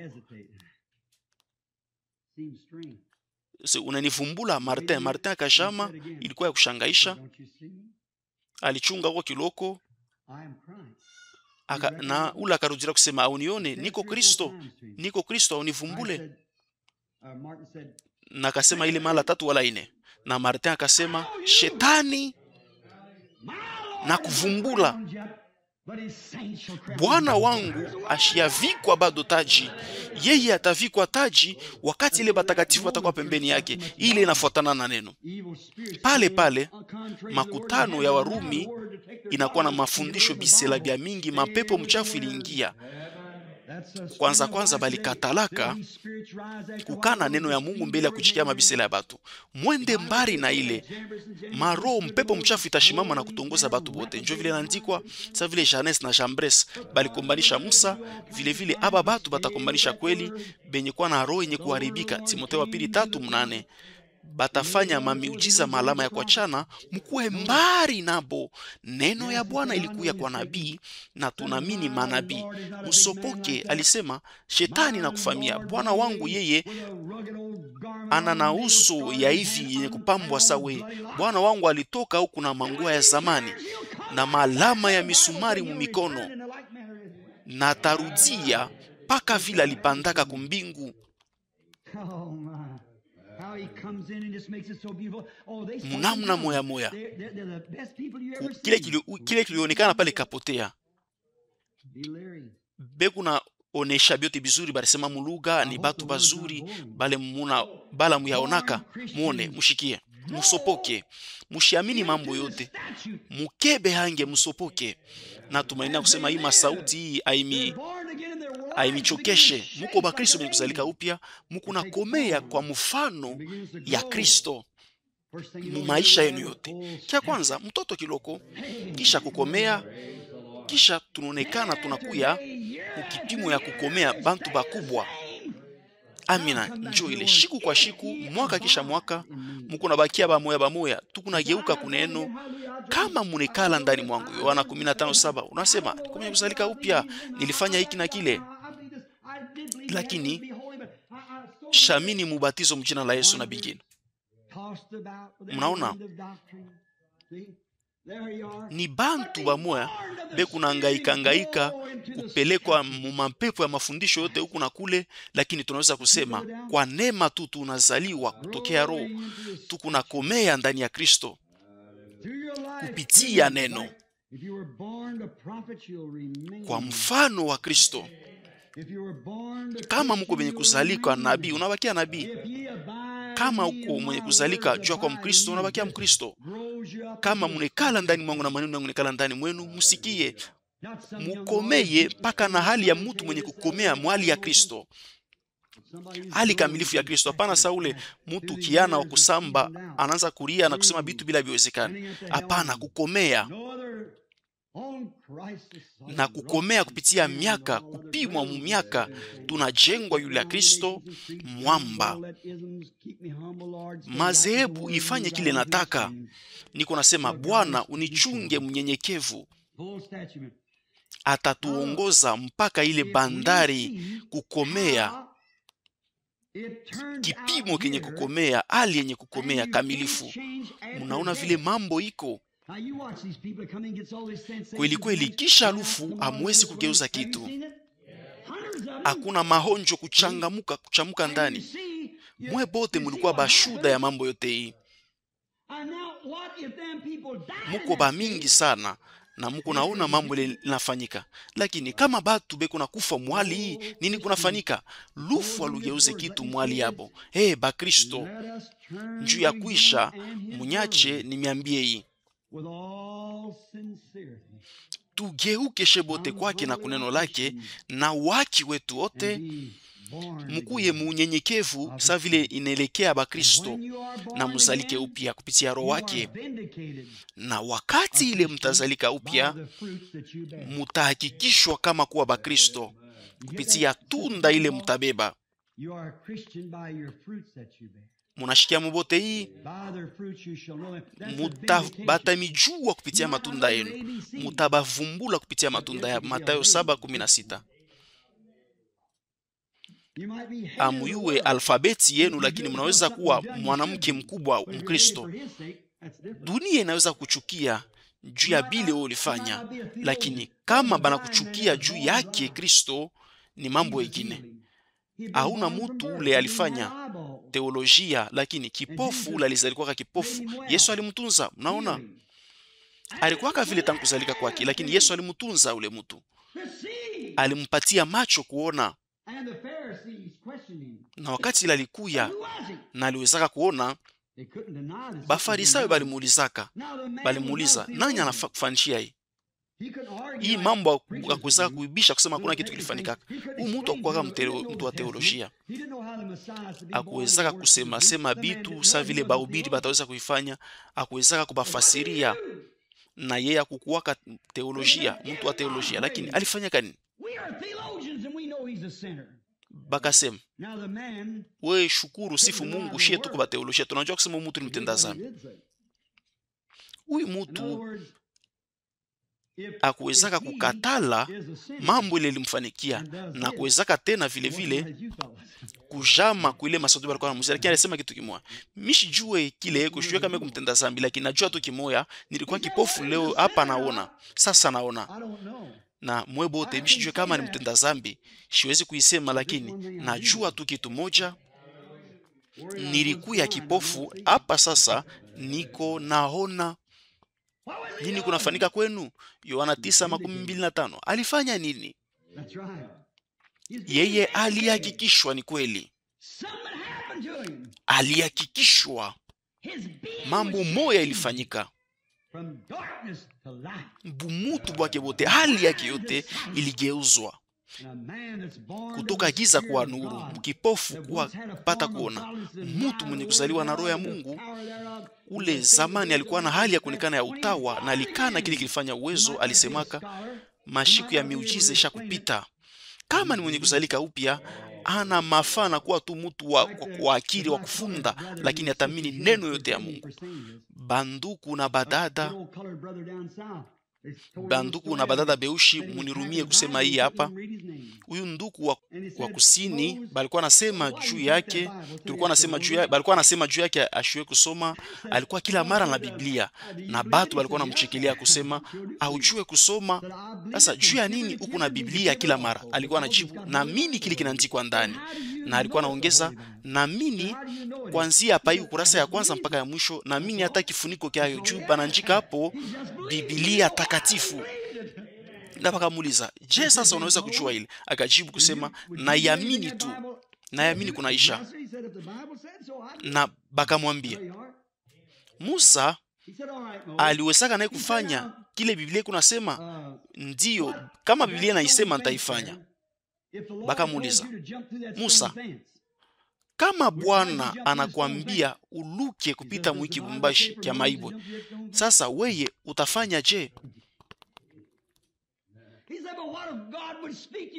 Na kauliza, Biblia inasema Musa anapasha kupita kuluka mkibumbashi kya maibwe. Bakajibu, sasa kama Mungu yeye anakuambia weye upate kuluka kupita mkibumbashi kya maibwe, atasema kama Mungu ananiambia nifanye, pale taifanya. Na bakamuuliza, je, sasa utaifanya? Utarikonga kichwa mule? Hapana, Mungu atapasula amo ntundu nju mbele ya mimi kufika amo. Mnajua, mnaona, mnapasha kumbamba Mungu kumisemo na kutenda kufuatana na ile. Muone mwanamke moya wa Kishilani anawaza kusema atakufa. Hapana, usitakufa. Unauliza, je, sasa vitafanyika je? Beba neno lake na ikala pale yule, shimamia pale, naona ile tafanyika, na umwambie shetani kusema ni wabongo. Hata kama uko na miaka ngapi, umwambie shetani toka, na atatoka. Na utaona mambo litafanyika. Hivi utaacha kusema nilikuwa na malaria ya roho, nilikuwa na malaria ya roho. Lile ni bongo, hauna nayo tena. Amini tu neno la Mungu ni kweli. Kama Mungu amekusalika upya, Mungu atamihakikisha. Juu Mungu kuna kisha neno lake ali yake.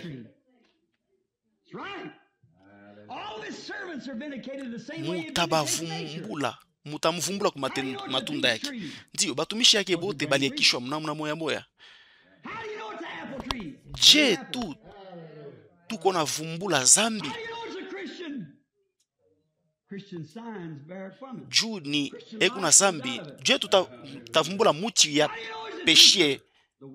Juu kuna bema mapeshe, lakini tutavumbula je muti ya matunda? Ni kuvumbula kwa matunda. Juu tunasema ni Mkristo, juu kuna hali ya Kristo. Tunasema ni mwalimu, juu neno inahubiriwa kwa. Juu tunasema ni nabii, neno inakuja kupitia yeye, anashuhudia na neno inahakikishwa. Je, sasa mambo kunafanyika, inapasha kwanza kufa. Mnaona, tunapasha kufa na kuya kiumbe kipya ndani ya Yesu Kristo. Hii inakuya kupitia mwito, na tuko na bakia baminifu. Matunda ya Roho kunatusindikiza wakati ile tunakuwa batumishi yake, wakati ile tunazalika upya. Matunda ya maisha ya Kristo inatusindikiza. Je, sasa mtavumbula muchi ile ya peshi juu kuna beba mapeshi? Je, utavumbula Mkristo juu ekuna tenda sa Mkristo, ekuna sema sa Mkristo, ekuna ishi sa Kristo, anawina zambi, ekuna fanya nini? Asiseme muangalie kile nilifanya. Kristo akufanya hiki, alirudisha utukufu yote kwa Baba. Mufanye vile vile, mutabavumbula kwa matunda yabo.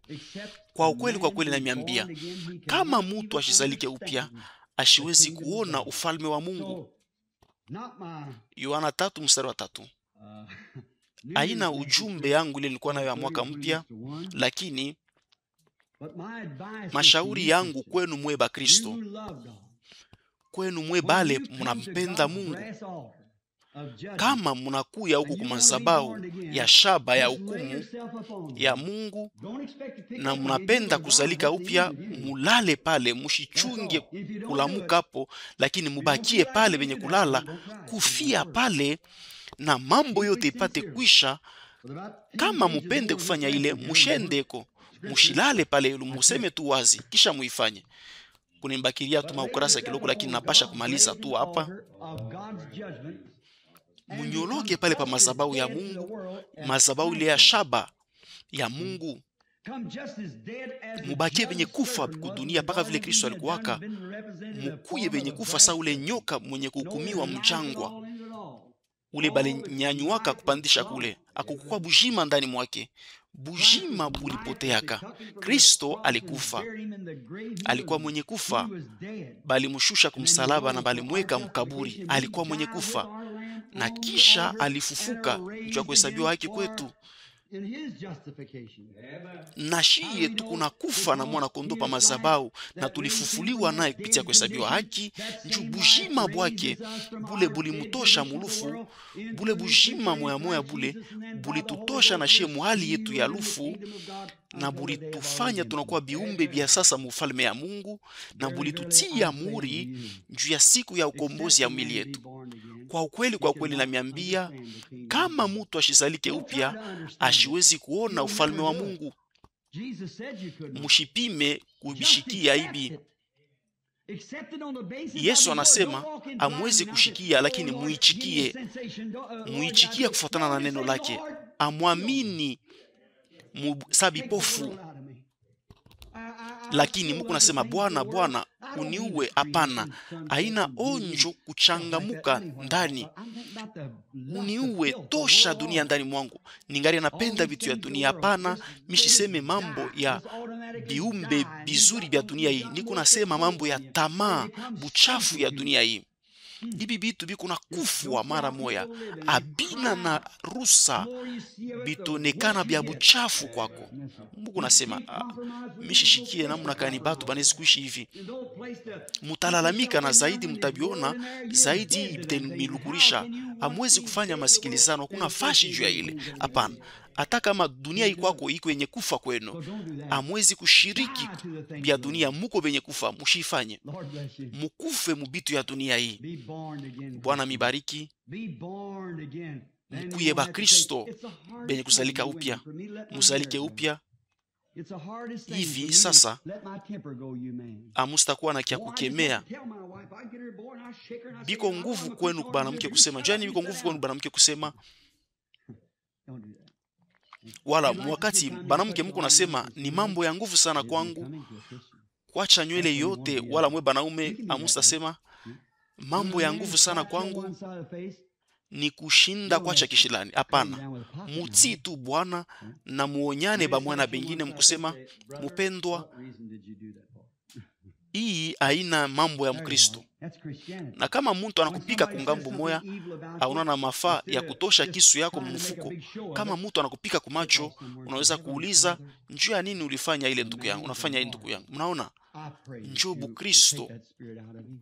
Kama mtu anasema bibaya juu yako, bafasha kufanya mambo, we toka tu nasema, wende pembeni sema, baba, huyu mtu ni wakufa, na kulomba tosha hii roho inakuwa ndani mwake, usimwache kuendelea hivi, na kulomba okoa maisha yake. Mnapasha kuisema kwa moyo wenu wote na mambo ile itafanyika. Kama mko kuzaliwa na roho ya Mungu, mtapenda kweli kweli mtu wote.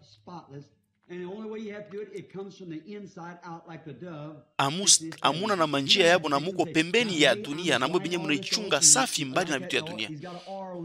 Amuna na mafaa kwa kusema leo nitafanya hiki na kile, leo nitanyorosha kwa maisha yangu, nitasema hiki na kile, tambia fulani na fulani, wala kumfundisha hiki na kila hapana. Ampende kupokea mtu paka vile eko. Ni ile niko na milomba juu ya mwaka mpya.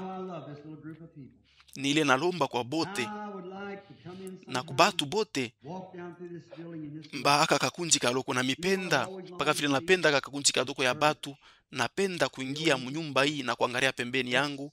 Mnajua kile napenda kila mara kuona makutano yenye kujazwa na roho, mule zambi haiwezi kuingia.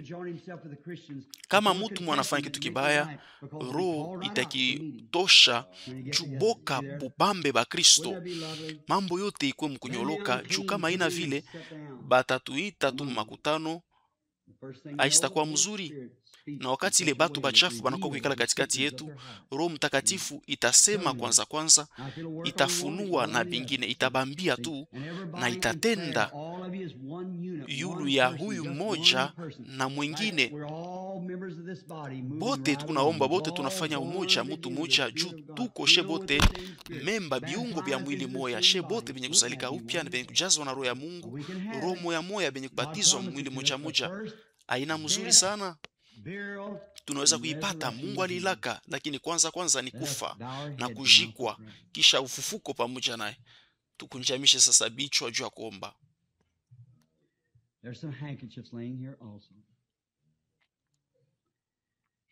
Muone mangua bitambala vyenye kuwapa. Mungu takatifu, tunavumbula Bwana butakatifu wakati ile tunashimama paifashi, tunavumbula kusema tuko mnyumba ya Mungu. Tunajikuta na tuko mapatano na mwili wa Kristo yenye kwa nyumba ya Mungu. Biungo vya mwili binakusanyika hapa, moya natoka huku moya kule. Juu ya hii mkusanyiko leo mwisiku mafundisho ilikuwa mrefu sana kwa masomo ya Muyenga, lakini baba naamini kusema hii mambo wejo libamba mpango juu tupate kushikia mzuri maana ya kuzalika na kufufuka, maana ya kuzalika upya. Tunapasha kuweka bitu vya kwanza pafashi ya kwanza. Tunapasha kufa juu ya kuzalika upya. Wewe augeuze sheria zako. Sheria ya asili njo alama mkubwa. Njuu kila mbeko ya mwili iko napasha kufa njuu ya kuzalika tena. Na tunavumbula kusema tunapasha kufa njuu ya kuzalika upya. Na bote bamingi Bwana tunakulomba leo turumie. Bamingi balitegemea maonjo fulani ile baliishi na baliwazia kuya benye kuzalika upya, lakini matunda ya maisha yabo inaonesha kusema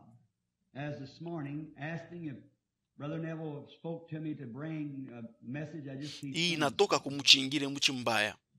Baba chokwa maana nilikuwa nasema hivi leo. Ndugu Neville alinilomba nipate kutangaza ujumbe. Nilifanya sama masomo ya Muyenga. Baba nilifanya na mapendo na kwa moyo wangu wote juu batu bapate kubishikia. Na nishipate kupumzikia kushimamia pa onju mwa ile batu balifanya, lakini kuishi kweli kweli juu ya shiku ile kuna karibia. Haina paka wakati ya ibada, lakini tena wakati ile mkazo inakuya bapate kushimama imara, bashipate kutembea muroho yabo benyewe na mumawazo yabo That's this question, Father.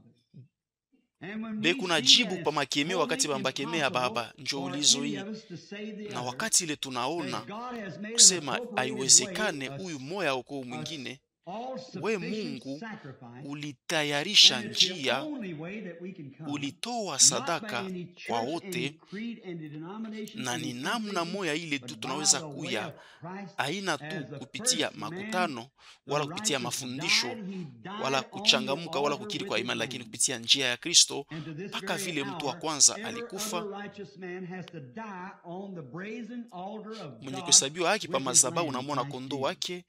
Hivi kila Then mtu we are anapasha kufa na dead with him Kristo mpaka wakati hii and na mwana raised kondoo anew in a new Kristo life. Yesu. Hivi tuko benye kufa naye Grant it, Lord, na that benye it won't kufufuka miss pamoja any naye heart juu ya either. maisha mpya, kutembea maisha ya sasa. Let us think it over today, Lord, Utusaidie as Bwana, we washipite return this afternoon. pembeni ya moyo hata moya, Again, it's ishipite 7:30. bule Again, pembeni hata ya very moyo moya, serious lakini and tunapenda leading kufikiri and kwa hasa pa thinking. ile wakati ile tutarudia ku magharibi juu ya mkusanyiko.